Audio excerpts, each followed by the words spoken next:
Hello, আসসালামু আলাইকুম। ওয়ালাইকুম আসসালাম। কেমন আছো? হ্যাঁ, ভালো আছি। তুমি কেমন আছো? ভালো। হ্যাঁ, ভালো আছো না? হ্যাঁ, আচ্ছা, তুমি কার সঙ্গে আছো? আমি কামবুলের সাথে আছি। ওই মাদার চোরের সঙ্গে? হ্যাঁ। ওই মাদার চোর তো এতই হারামজাদা। ওই শুয়োর বাচ্চা, ওই তো লটির বাচ্চা, ওই সাহায্যদি বেটা মাগিল লিসা, এতই মাগিল লিসা। ওই হারামজাদের আমি সামনে পাইলে একটা এমন একটা চটকানি মারবো, শালা মাদার চোর।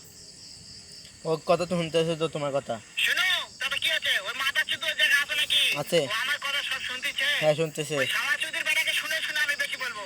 শুয়োরের বাচ্চা, শুয়োরের বাচ্চাকে আমি একটা এমন একটা চটকানি মারবো, শালা শুয়োরের বাচ্চা, লটির বাচ্চা। ও বলে তোমাকে তামাক মারতে চাই। তাই নাকি? ওই শুয়োরের বাচ্চা আমাকে মারতে চায়? হ্যাঁ। শুয়োরের বাচ্চাকে আমি দেখা সাক্ষাৎ হলে পরে শুয়োরের বাচ্চাকে আমি এমন চটকানি মারবো,